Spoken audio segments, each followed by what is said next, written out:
Chanukah Sameach. It is wonderful to see everybody back. Let us learn. So we have a lot ahead of us. We're going to be talking about a topic called Chanukah in Shechem, and if that sounds unusual, it is unusual. There's a lot to unpack together. Let's try to do that together. But before we get into this really fascinating topic, let's first of all thank Torah and Nat Farago, who are sponsoring today's shir in memory of Nat's mother Bluma Bas Naftali, and the memory of Tova's father Esther Bas David, whose yortzats are just around now. Nishmeseim Aiden. Thank you, Tova and Nat, for always being part of the community, and for choosing this as a venue and opportunity to learn Leilun Nishmeseim.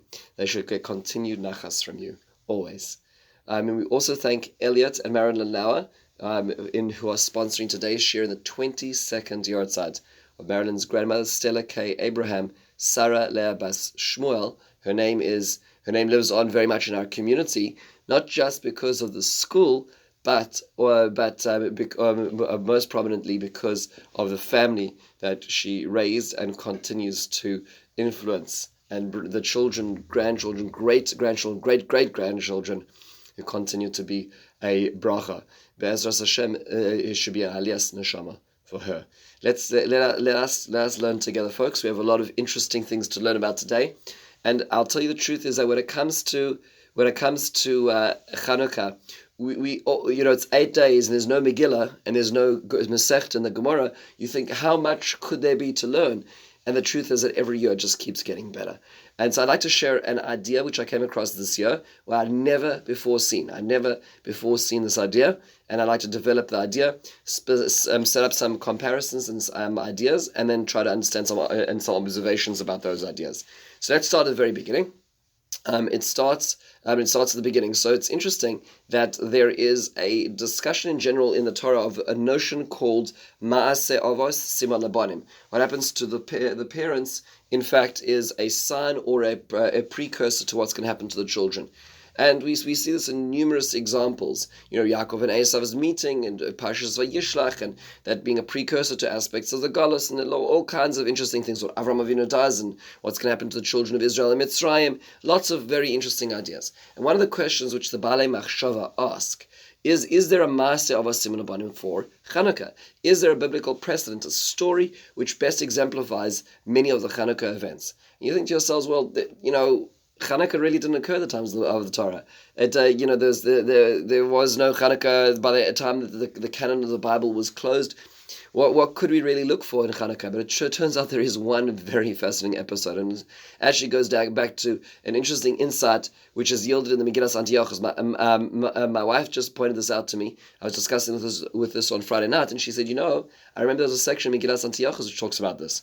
What is Megillas Antiochus? It's interesting. It's a later kind of almost medrash-like Megillah. It's certainly not the same as like the Megillas that we have, but it's written in the same format, almost like a Megillah, like the Megillas that we have in terms of like Megillas Esther. It's written very much in a similar format. It's written in Aramaic. Here's an English translation, and this section over here is most poignant for us. When the 5 sons of Mattisiah heard, they arose and came to Mitzpah of Gilad, a place which was refuge for them in the days of the prophet Samuel. They decreed a fast and sat upon ashes in order to seek favor from the God in heaven. Then a good counsel entered their minds. Their names were Judah the firstborn, Shimon the second oldest, Jonathan the third, Jonathan the fourth, Eliezer the fifth. Their father blessed them before he sent for them forth to battle and said, Judah, my son, I give thanks that your action is like that of Judah, the son of Yaakov, who was compared to a lion. Shimon, my son, I give thanks to you that your action is that of Shimon ben Yaakov, who killed the inhabitants of Shechem, because they committed offenses against his sister Dinah. So to me, this particular happens to be that he is using the name Shimon, which is one of the names of his son, and that's why he is using this particular blessing. But it is interesting to note this particular episode that Mattisiah is using, at least according to the version of the Sefer of Megillas Antiochus, that it relates to this episode of Dinah. And this is important because actually that is the episode which is going to be this is going to be the Maaseh Avos Siman Labanim. This is going to be our archetype of our investment with the Greeks. Why so? Let's think about this for just a moment. We go back to that story, the story of Dinah, and it's a complex story. It's a story of where we hear about Dinah goes out, Yaakov Avinu and the children on the way back to Israel. He sojourns near Shechem. When he comes to Shechem, she goes out, she's abducted, she's raped, negotiations are made. The children of Yaakov, Shimon and Levi then say, if you do this circumcision, we'll all come together. They do circumcision. 3 days later, they massacre the whole city, and there's this fight between Yaakov and his sons as to whether that was the correct thing to do or not.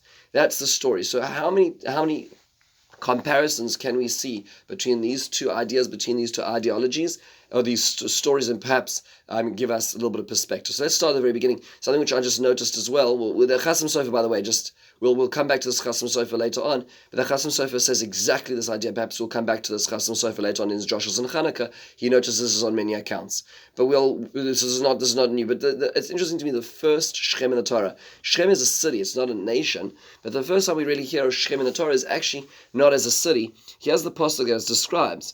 The first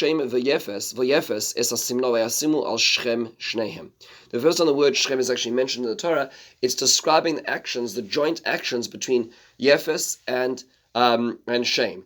Those are the two sons of Noach who are walking into the room backwards, carrying the cloak in order to protect the nakedness of their father, Noach, who has become drunk on a most basic level.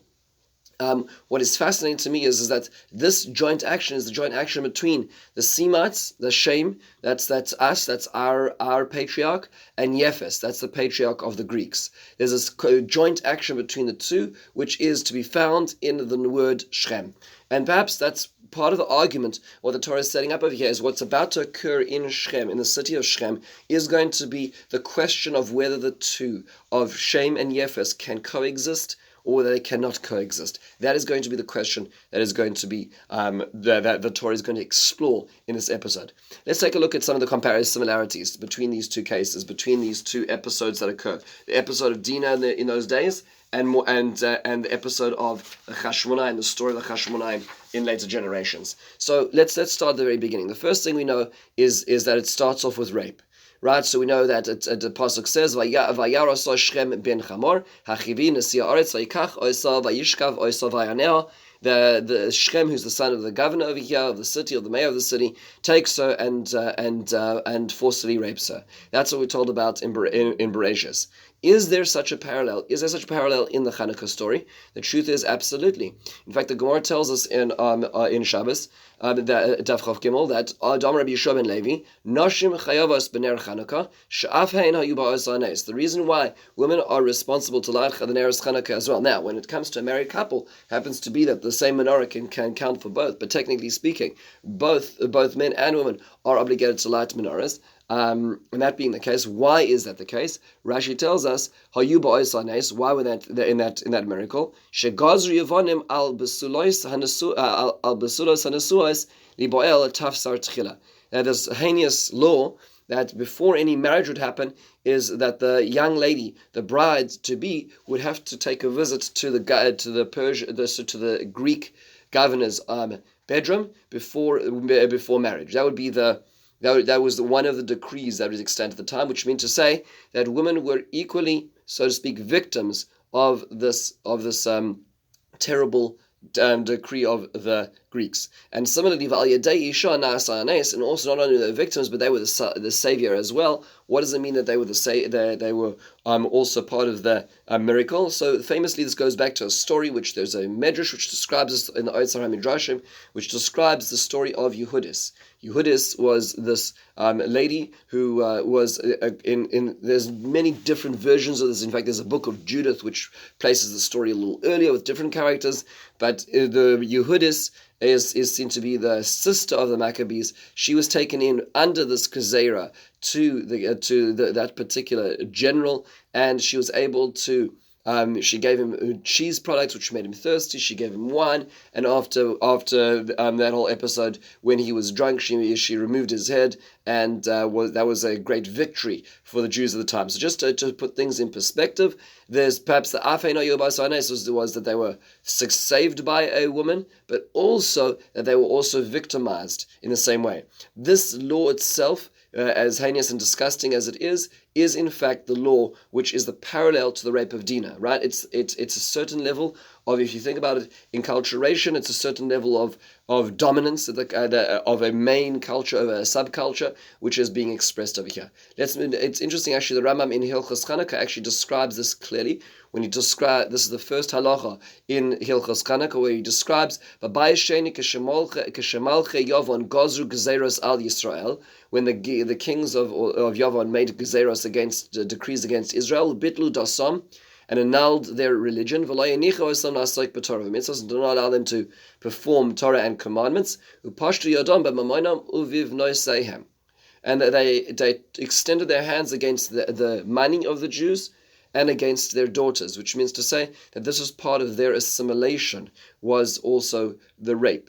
And this relates very much to the central theme or the central episode in the story of Dinah. Let's go a little further as well in terms of the notion of assimilation. So we also told that one of the propositions that the brothers Shimon and Levi make to Hamor and Shechem, knowing that it will be accepted even at cost, is the following suggestion: if you will circumcise yourselves, then you know what? We'll intermarry. We will live among you. One multicultural, pluralistic, happy melting pot society. And in fact, they are correct. They know very well that Shechem and Hamor are not going to be able to turn this down. This is something that they do want. This is the suggestion of assimilation used as a carrot to seduce, so to speak, the rulers of Shechem. This is obviously something they do want.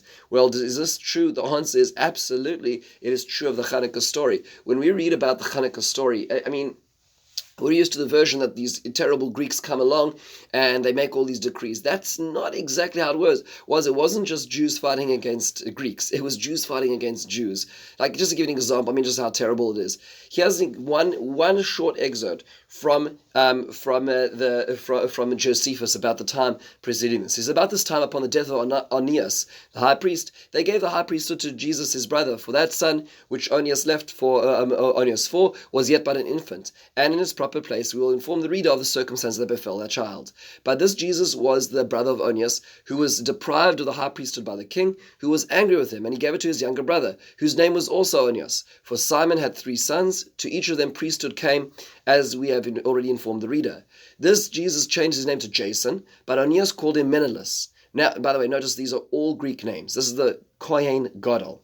Now, as the former high priest, Jesus raised sedition against Menelaus, who was ordained after him. The multitude were divided between them both, and the sons of Tobias took the part of Menelaus, but the greater part of the people assisted Jason. So here you have now a fight over who is going to be the Kohen Gadol, right? By 2 extensions of the family. And by the means, and by that means, Menelaus and the sons of Tobias were distressed, and they retired to Antiochus and informed him that they were desirous to leave the law of their country and the Jewish way of living with them to follow the king's laws and the Grecian ways of living. Wherefore they desired his permission to build them a gymnasium in Jerusalem.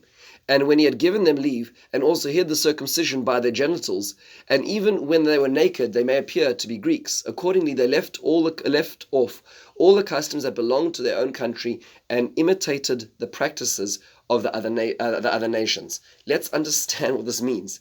This means to say there's a debate between 2 people for the succession of Kahuna Gedola, of who's going to be the Kohen Gadol, right? And in this very complex decision, there are people seeking favor for the overlord, which is the Greeks, right? Antiochus. And in order to do this, one of them is reporting the other side is being too adherent to the laws. And in order to gain a bid to the Kahuna Gedola, which obviously is a lucrative position, what they start doing is they start assimilating to the degree that we're talking about the Kohen Gadol and his family, folks, right? Who's hiding his bris milah and making a bid to spend money to make a Greek gymnasium in Jerusalem. This is where we are at the times of Yehuda Maccabi, at the times of Matisyahu. We're talking about a nation which is so involved in Greek culture. This is the Kohen Gadol. The Kohen Gadol is an assimilated Jew. That's where we're at. This is our spiritual leader of the time. You understand, when that precursor of the son saying to the people of Shechem, let's be vayinu la'am echad, that was happening. And there were many, many people who are of this persuasion as well. Let's go a little further. Who were in fact the zealots? So we know that in Bereshis, in the story of Dinah, if we go to the beginning, Vayi bayom hashlishi b'yosam kavim, vayichu shnei b'nei Yaakov, Shimon v'Levi achei Dinah. Ishchar boy vayavola ir betach vayargu kol zachar. We know that the zealots were in fact Shimon and Levi. Of course, we know that in fact in the story of Chanukah, they are led by the Chashmonaim. Matisyahu is the one who first kills the Hellenized Jew and the Greek man who are bringing a pig on the altar in Modi'im, and that Matisyahu is in fact, of course, a Kohen coming from the tribe of Levi. So this is be the precursor to that. Of course, his son is Shimon. That's why he gives him the blessing of being like Shimon in the Bible as well, which is what we saw beforehand. Let's go a little further in terms of numbers for just a second. If you read about the 8 battles of the Chashmonaim, which are recorded, but before we even get that, we know over here that, in fact, in this case, how many people was it in terms of numbers? It was 2 of the sons of Yaakov massacring the entire village, the entire city of Shechem. Well, in Al HaNesim, as we just said this morning, Masarta giborim biyad chalashim v'rabim biyad ma'atim u'tameim biyad torim r'shoim biyad tzadikim. It should be relevant to us is to hear about the rabbim biyad ma'atim. If you read Sefer Maccabee, the book of Maccabees 1 and 2, and you read about the 8 battles that ensued between the Chashmonaim and the Greeks, certainly at the beginning, the odds were ridiculously stacked against them in terms of numbers and be able to succeed. Rabbim biyad ma'atim. It's the same model as Shimon and Levi taking on the city of Shechem. It also is worthwhile noting this word over here, Tameim biyad torim, that the impure were given in the hands of the pure. If you remember the word that it used to describe how the relationship of the Anshe Shechem with Dinah, it says Asher Timei Dinah Achosam, who impurified Dinah, their sister. That also should be relevant in terms of the story as well. If we take it even a little further in terms of the continuation of the story, if we carry on reading, right after the Shechem episode in the Torah, the next thing that happens is Yaakov says to his sons the following: Vayomer Yaakov el Beisai ve'el kol asher imoy hasiru es elokei hanechor asher b'seichechem v'yitaru ve'achlifu simlo seichem. Remove all the false gods in your midst and purify yourselves and change your clothes. I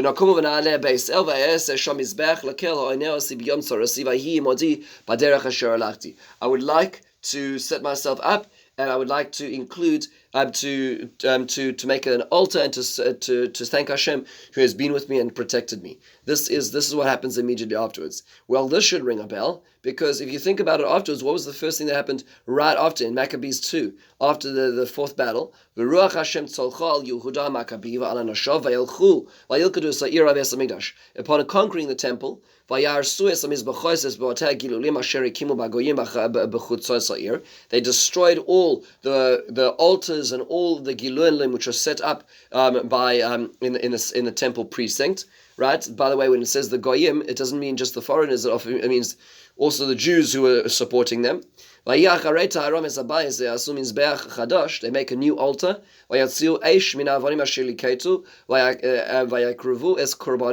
And they bring a sacrifice to God. By the way, they haven't even mentioned the menorah yet. This is the first thing they do, is they make an altar and they bring a sacrifice. And they reestablish the order, the Seder HaAvodah in the Beis HaMikdash. Isn't this fascinating? So the first thing that they do when the Maccabees recapture Jerusalem is, first of all, they destroy all the false gods. And they set up an altar to sacrifice. That is exactly the same called sequence of events that happen after Dinah. After succeeding against this nation who seeks to assimilate with them, they kill them. They remove the Elokei Nechar, the false gods in their midst. Discussion in the Mefarshim. What does the Yaakov mean? The loot of the battle, perhaps, and they establish a Mizbeach. It's also worthwhile noting, if you continue along the storyline over here, after this particular episode, we have the arrival of Devorah, Amenekes Rivka. She dies, and she's buried under Alon Bachus. Bachus, according to the Mefarshim, is actually a Greek word. And then we hear the story of the children of Esav. The end of Parshas Yishlach closes with all the history of Esav, which makes a lot of sense, because after the Maccabees, the Hashmonaim, succeed against the Greeks, there is a period of about 103 years where they do rule with intermittent battles with the Greeks, and finally they invite the Romans in some infighting, and Rome then takes on there afterwards. And that's, so to speak, the ace of closing the parasha as well, which is important to appreciate it. The last thought to perhaps connection is, in fact, circumcision. So we know that in the story of Dinah and the brothers, perhaps the bid they make to have this unified operation is Ach bezois na'os lacha elachem. We know one little small adjustment, and we'll agree to be with you. Im tiyu kamonu, if you be with us, limolachem kol zachar, if you will circumcise every male. Now this sounds like the opposite, right? This sounds the opposite of what was going on, because we know when it came to the times of Antiochus, in the times of the Greeks, it's interesting. Here's what we're told. Vayan, let's go back to the beginning here. Vayan vayomer l'sarov. So you know that there's this nation of Jews in Jerusalem. And they would do their own thing. By the way, you'll notice that this Megillah is set up in the same way as Megillah Esther, right? Sort of the same bid made towards Achashverosh in similar words. Right, so and let's do the English for a second, because the Hebrew is a little corrupted here. And further, they look forward to the day of destruction of kings and rulers, for when they say, our king will rule over us, and we shall govern the land and sea, and the world will be our dominion. Is it not the glory of the kingdom to suffer them on the face of the earth? And so what do they say? What's the suggestion? Come now, let us go against them and destroy the covenant of their God that is made with them, their Sabbaths, new moon festivals, and circumcision. So among the three decrees that they make against the Jews is circumcision. And this makes a whole lot of sense. Part of the Greek philosophy was the beauty and the perfection of the human body. And here you have these Jews who they see essentially mutilating the human body. So what they're saying is let's get rid of this in order that we can have perfection. But not just perfection because of perfection of the image. It's also, if you think about this, Rav Gedalia Shor talks about this, is that what essentially is circumcision to the Greeks, as it relates to the Jews.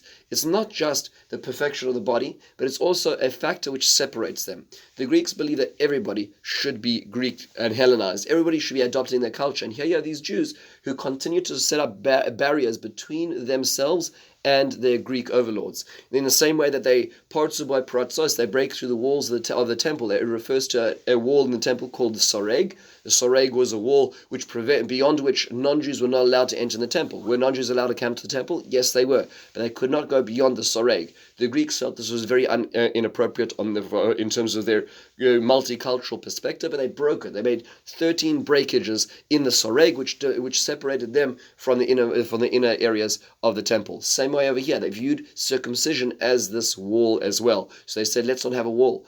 So what's interesting is that in the primordial account of this, in the account of the brothers and Dinah, the rape of Dinah, it is interesting in that episode that the suggestion of the brothers is almost the same. It's just the opposite way around, if you think about that. Because their suggestion to have everybody, when everybody's going to be circumcised, if you think what that essentially means, that's the grand equalizer. Right? It just happens to be it's the other way around, because they're the ones dictating the terms, but they're essentially saying, well, how's it going to be? There will be one nation. There won't be any distance between us. If you think about the actual rape itself, what was Shechem and Hamor essentially doing, besides for being a lusting person who couldn't control himself? Essentially, also it was this bid, this attempt to bring together these two nations. We should be one nation, and they were making that suggestion through their suggestion of bris milah as well. This is in terms of the ideas. The question is now, like, looking at this at this episode over here and trying to think to us what this means to us. The first thing just to be aware of is the following. The first thing is to this idea that I'm putting on the table for thought is very, very recently developed for myself. I only found out about this when I was learning a sefer by the Talmudim of Rav Moshe Shapiro, where he mentions this idea. And then I still did a little bit of digging, and I found out that actually the Chasam Sofer talks about this, Rav David Cohen talks about this, Rav Gedalia Shor or Gedalia talks about this. So this is really an idea which is out there, just very not, it's perhaps not a very popular idea yet that people are aware of. But a few things just to be aware of in terms of the observation. Obviously, these parallels are undeniable. The question is, what do we make of it? A few other points that are important to notice, Rav Shor points out, is that this is also an exile which occurs upon the land of Israel. This is an exile which is not where Israel is in Babylon or in Rome. It's actually where they're on the land of Israel. Shechem is in Israel proper. That's where this entire episode occurs. And that makes sense because the entire episode of the Hashmonaim and the Greeks was on the territory, was in the land of Israel as well. It's also worthwhile noting that this became the first, the Or Gedaliah points out, the first time that the nation of Israel are in fact called, the children of Israel called Yisrael. Right, so the Yisrael, this should not be enough. Such should not be done in Israel, referring to the tribes of Israel not as individual men and human beings, but rather as Yisrael. This became the first time, in a certain sense, they took that as the appellation. Remember, they're only going to get the title of Israel just afterwards from HaKadosh Baruch Hu himself. What is interesting is this is also on the cusp of sovereignty, which is about to be afforded to them via the Hashmonaim later on as well, which is also something which should not be lost. Now, in terms of the observations itself, there's just three basic observations which are worthwhile noting, and that is first of all the reaction of Dinah. We don't hear anything about what Dinah does. She is almost this passive character in the story. She is taken, she's abducted, she is forcefully raped, and then it says that they talk al leva na'ara, they talk to her. But we don't hear anything about her. The Mefarshim discuss this. The Ramban makes the comments that in fact she was that she was crying and imprisoned. She was rejected by her captors and ultimately her brothers as well. Terrible, terrible story, terrible, tragic story, which the Ramban paints of her as well. I think it's just important to realize, and without going into the notion of blaming the victim. This is not at all, God forbid, what I intend to do. But it is worthwhile noting that the story does begin not with the actions of the people of Shechem, but by Dinah itself. It describes Vateitze Dinah, she goes out. And Chazal already pick up on this, and Rashi quotes one of these aspects, in relationship to Leah in that respect. This is not in any way saying that what she did deserved what ended up happening to her, God forbid. But it is worthwhile noting, in the archetype of history, the relationship with the Greeks did not start with Antiochus IV coming along and besieging Jerusalem and leveling these laws. In fact, there were decades upon decades of relationship between the Jews and Greeks before now. Remember that Jerusalem is the center of two Greek cultures, the Seleucid Greeks up in the north in Syria and the Ptolemean Greeks down in the south. And part of the complexity of Israel is that Israel keeps switching hands between Ptolemean Greeks and the Seleucid Greeks. And that means to say that they're in two subsets of cultures, of Greek culture, trying to display loyalty to both, and the Jews were very taken by the Greeks. Generally speaking, the Jews, as has unfortunately been the case throughout all of history, are very adept to becoming very good at the culture that they are in, and this was the case. As I just quoted beforehand, that episode in Josephus, which is really just the tip of the iceberg as to their involvement and investment in the culture around them. The Jews are involved to such a degree. When you read Pirkei Avos, we have the two Yoseis, who were the Zugos at the time of the Hashmonaim and of this whole thing. The Gemara describes, I think it's the Yossi ben Yoezer, I don't know if it's his son or it's his nephew, who is a Hellenized Jew, and he has to disinherit. There's terrible, terrible things. He was persecuted by his own family who are Hellenized Jews. It's a bad time. The Jews were already enculturated. If you read through the book of Maccabees, when they killed the Greeks, it wasn't just the Greeks. They were fighting against Hellenized Jews who they had to kill after they were the battles with the Greeks themselves. This was no simple feat. So in terms of this battle over here, this is not just the battle of good versus evil, Jews versus non-Jews. This is the battle of culture over here. And we were the first ones to initiate that. We were the ones who went out and accepted their culture before it got bad. That's something just worthwhile thinking historically, perhaps, what this archetype is saying, without laying the blame in this particular case on Dinah. making the complexity. Another aspect of this is, where was Yehuda? It's interesting to note that of the brothers who took umbrage, of the brothers who went out there and exacted justice, it was Shimon and Levi. Reuven was not the leader, and Yehuda was not the leader. We're going to see them emerge as leaders later on in Parshas Vayeshev, but it's not Yehuda.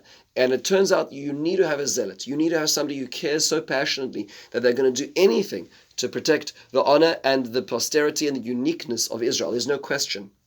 But it is interesting that Yehuda does not act in this. And that becomes one of the bones of contention of the whole Chashmonaim episode. Yes, they were able to reprise the Greeks, and by the way, it was an incredible miracle. But thereafterwards it becomes complex. It becomes complex because power is handed from Chashmonai to Chashmonai, from Maccabee to Maccabee. It goes from Yehuda, and then it goes to Yehonatan, and at a certain point, Shimon takes the head, 40 years later, he becomes the head of the army, the Kohen Gadol, and the king, right? He becomes a very powerful person. That was not seen as a positive thing. And there becomes a power struggle within the house of Chashmonai between different factions, turns into civil war, they invite the Romans in. It's a terrible thing. And one of the criticisms the Ramban already levels against the Chashmonaim is that they were supposed to succeed in reprising the Greeks, but they were not supposed to continue holding that scepter. Lo yasur shevet miYehuda, the scepter should never leave the house of Judah. They should have, after having succeeded in their zealous battle, have given over the reins of power to the true leaders, which was Yehuda. And the absence of Yehuda in the story of Dinah is perhaps underscoring exactly this point as well. And finally, I would say is the long-term idea or long-term success of this idea. And that's something which is worthwhile noting, is at the end of all of this, Yaakov Avinu confronts the brothers who have performed this episode, and he says to them, and again, we're looking at this story in Bereshis, Perek Lamed Daled, as the way of unpacking, and perhaps as a commentary on the later Siman Lebanim, which occurs in history. And we ask ourselves, is it a good idea? And there was a debate as to whether this was a good idea. On the one hand, Yaakov Avinu says to the brothers, Achartem osi lavisheni, you've blocked me up, you've put me in a compromised position, because we're going to be in disgrace, we're going to be vulnerable to our surroundings, to those who are around us. That's the accusation that Yaakov makes of his sons, and they respond with Hachzona ya'ases achosenu. Is our sister going to be treated like a lady of the night? Is she going to be treated in this disgraceful manner? And Yaakov Avinu desists. He doesn't say anything. It's almost as if Yaakov Avinu acquiesces. Yet later on his deathbed, again Yaakov Avinu has what to say about this. And he says, he curses both Shimon and Levi for their actions, what he sounds to be criticizing as rash actions. What happened? Why is it that at the end of the episode of the Maaseh Dinah, of this whole episode of Dinah, where they do seek reprisal, it is that Yaakov Avinu does not say anything. He keeps quiet upon their argument, and later on it is that he reprimands them. There are many different answers which are given. One of the beautiful answers that Rabbi Chaim Angel once mentioned, one of my teachers mentioned, is that what happened was in the interleading years, their logic came under question. What does that mean? Their logic came under question. Very simple. Their claim is that we will do anything for the protection of the posterity of our brother, our sister. We'll do anything to protect our family. Well, that makes a whole lot of sense until the point that you sell your brother. Right? If it's going to be the same Shimon and Levi who are going to sell their brother, but they were the ones who claimed, how could we allow a sister to be in such a situation? Well, then their entire claim falls flat. Their entire claim that we're acting not because of out of rashness, not because out of a love for violence, but because we want to protect our sibling. Well, when you don't protect your sibling later on in history, then that becomes a questionable activity, which is perhaps what's happening over here. In retrospect, Yaakov says, wait a second, why were you doing this? When we look at the Chashmonaim started off very well, and it was zealous, and they were able to succeed in battle, and they prayed to Hashem, and then the odds were against them. But push it on a little bit further in history, and it really was brother against brother, mother imprisoning sons, brother. It was to a certain point when it was Hyrcanus and Aristobulus, two of the progeny of the Chashmonaim. The Gemara in Baba Kama describes that it came to a point there was such civil war between the two factions in the Chashmonaim family that the one side was inside the Beis Hamikdash under siege, and the other one was outside the Beis Hamikdash under siege, to the point that the external group was sending in the necessary animals to bring the korbanos in the Beis Hamikdash, and one day they brought up a chazir, a pig, to the Beis Hamikdash. And you have to understand the depth of the complexity in the strife between brothers which ensued after the Chashmonaim. This is the complexity which perhaps the story ends with. And the Torah is not saying, and everybody lived happily ever after, necessarily. It's a little more complex than that. However, at the same time, I would like to go back to one little point that we raised beforehand, and that is the idea of the Rambam quoted. And bearing all of this in mind, something which should be relevant to us. Let's go back to a moment to what the Rambam says. The Rambam says the following. Here we go. Just back to a source that was earlier. The Rambam says, and I'd like to quote this at the beginning of Hilchos Chanukah again, and just to put things into context. And with this we close. But by Sheni, during the second temple reign, Keshamalche Yavon Gozru Gezeros al Yisrael, when the kings of Yavon brought Gezeros on Israel, and as we know, historically speaking, was because the Jews started playing games with the Greeks, as just I mentioned before, and had different high priests who were trying to jockey for power over Jerusalem, right? And then the Greeks got involved. And they did not allow them to perform Torah and mitzvahs once they got involved.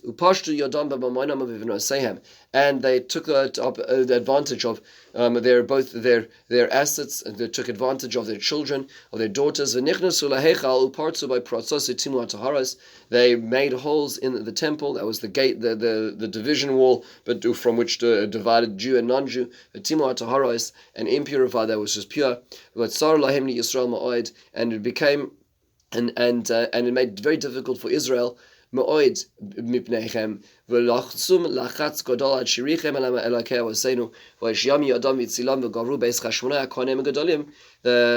of Chashmonai, of the Kohanim Gedolim, the real Kohanim Gedolim, succeeded Varagum, Voishu Yisrael Yadam, Ve'emiru Melech min HaKohanim, V'chazra Malchus L'Yisrael L'Yeser Al Masayim Shana Ad Churban HaSheni. And the sovereignty of Israel returned to Israel for more than 200 years. Just to appreciate what that means. Included in that are the civil wars between the factions of the Chashmonaim. It's when the Chashmonaims are completely obliterated and killed by their servant Herod, Hurdus. It is the Herod and his infatuation with rebuilding the Beis Hamikdash, at the same time also his connection to Rome, which continues. All of that is included in those 200 years. And what the Rambam is telling us is that with all the imperfections, with all the complexities of governance of Jews, and all the complexity which we're going to see this time, it is still the miracle of Chanukah which we celebrate, and that is the miracle that we were allowed sovereignty for those 200 years, as imperfect a time as it was. And that's perhaps what the story of Dinah is also highlighting for us. It was a tremendous victory. It was a victory against universalism. It was a victory about the particularistic nature of Israel and protecting that particularistic miracle, even at high cost, even at high risk. Even though most of the other brothers did not join them, as most of the Jews did not join the Maccabees in their fight until at least they were very successful. And there were many Jews who felt that it was untoward that the Maccabees were doing this. Nonetheless, in this fight they were successful, and it was the bracha of HaKadosh Baruch Hu, and that's what we celebrate. Because with all the imperfections that it came with, and all the questions that were raised afterwards and many generations later, nonetheless this still was the victory. And this was the victory of the Beis Chashmonai. I think this opens up the gateway for a lot more discussion about this particular topic, and I think that we're only at the beginning in terms of actually understanding this fully. I thank you so much for taking the time today, and Mr. Hashem, I look forward to hearing your comments on this particularly interesting topic.